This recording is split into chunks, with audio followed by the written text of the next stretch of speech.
When my husband and I were together, the last place we lived together was this house that I loved in this really nice neighborhood. But my husband wanted to build this custom house. He said it was just, he really wanted to do it. I thought it was like it was like a symbol of success. It was something that he needed for his ego needs, whatever. And he and I built a lot of houses, and also our marriage was in a tenuous situation. And I took this as a sign that he was committed to our marriage, that he wanted to build this house. I really took that as a sign that he really wanted, he was really committed to our marriage. And so even though I love the house we were in, even though I had a heart attack and the doctor said no stress, we went ahead and took off the stress. And so I took care of all the moving.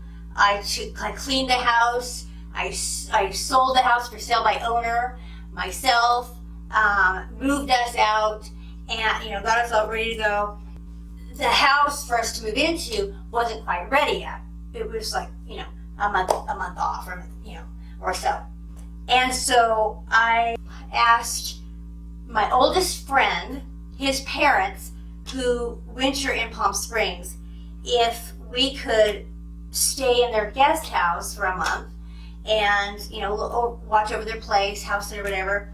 And just because it was out in the school district where the kids were going to be going to school and out where our house was, so I'd be able to keep an eye on the house and all of that stuff. This was my thinking. And so I said, can we come there for a month, maybe two? It surprised me because I was starting to get this. It just seemed like things were weird with everybody, and it seemed like she kind of hesitated. Like I expected that. This is somebody I've known since I was 4 years old. Her son came out as gay in our small town back in the 80s. I was the first person he told, and I've always been there for him. And he through a lot of things, and I was always there for him. And they were always crazy about me, right? All of a sudden, so I call him and I ask this thing, and I'm thinking, okay, we can stay there for the month while we're finishing up our house, and my little boys are starting school out there. I thought she would be thrilled to have me there. She's kind of hesitated and gave me not an expensive rent to pay, and it was just kind of I thought she'd say absolutely, you don't pay anything, just come, you pay. I totally. I wasn't expecting that, but I just kind of thought she would. They don't need the money. It was just, they're sitting there vacant anyways. But no, she wasn't super thrilled with having me there.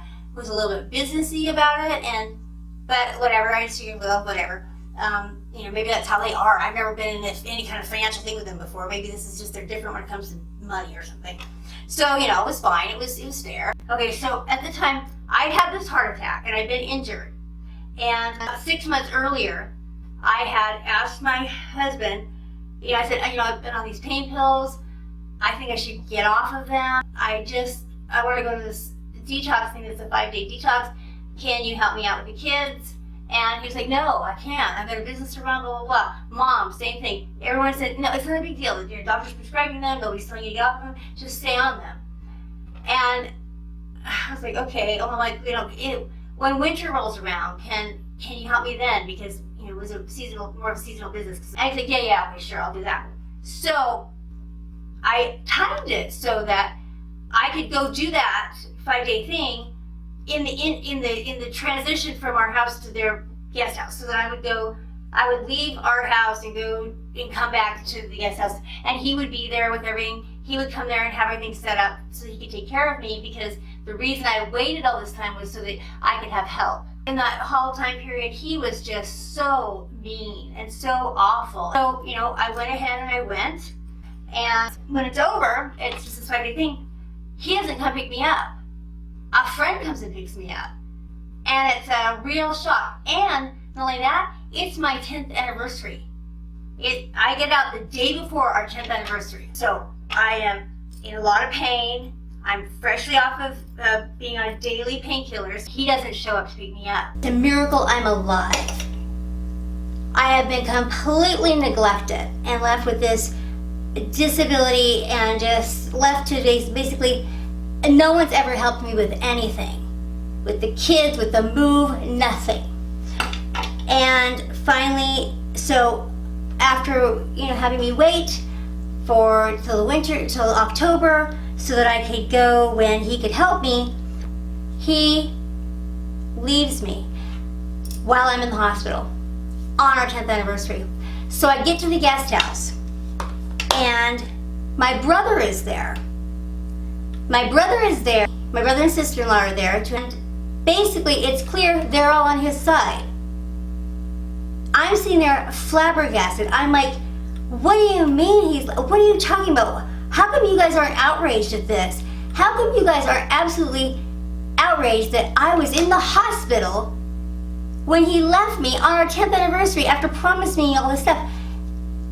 It was just incredible. So my brother has, my brother and his wife have completely bought whatever it is, whatever story he's telling them, even though no one has ever, there's no evidence, no one's ever witnessed anything. He basically is trying to say that, basically what he's telling people is that I was a drug addict. He doesn't talk about what the injuries were. He never talks about the heart attack that I almost died, all the injuries that I sustained, nothing like that. He never talks about any of that. He just talks about that I'm a drug addict, and I think basically he was trying to imply that the heart attack was a drug-related thing. I think he put the cart before the horse. I think he used the drug thing to make it look like it was all about drugs, right? But he knew that wasn't true, and everyone else had never seen anything. I had never acted like a drug addict. No one ever seen me intoxicated. I'd never done anything weird or wrong or anything. There was just no evidence of anything about me being a drug addict. Not at all, ever. So, but hook, line, and sinker, and now basically that's all the evidence you need, because you got my family and my husband saying it, and the more already abusive.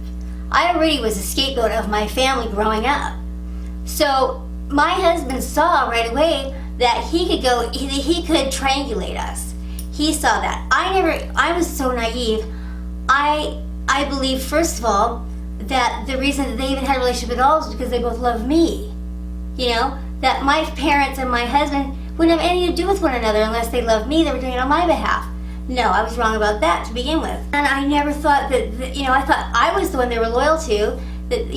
No, that wasn't true at all. My husband, basically, part of his attraction to me was that I was so used to being abused that, I was completely, target, groomed target. But he also saw that I had no protection. That I was the person who had a family that he could use when the time came. And so he saw that, I think, right away, and just kind of groomed it all along the way. So who knows for how long he'd been, poisoning little things, basically building a little animosity, or probably saying that I said things about them, or that I was, well, I know one thing he was saying was the depression that I was going through. He was telling them that the depression had to do with my childhood, that I was talking about my childhood and things that they had done to me as a kid, that's what my depression was about. And that was completely not true. I didn't know what the depression was about. He knew he was mistreating me. I knew that I was feeling really lonely. I didn't know that I was living in a loveless, hostile world. I didn't know that, because it was basically the world I'd always known. I didn't know that I loved people who could not love me back. I didn't know that I was surrounded by people who had no empathy or compassion. I didn't know all that stuff. I had plenty of reasons to be depressed. I just didn't understand it. It certainly didn't have to do with anything to do with my childhood. Total abandonment and betrayal of my husband and my family. At my most vulnerable moment, was in the hospital. It was really, really brutal. And they sabotaged my oldest relationship with my oldest friend and his family. It was just really, really brutal. My 10th anniversary was in 2002. was the last time I had a home.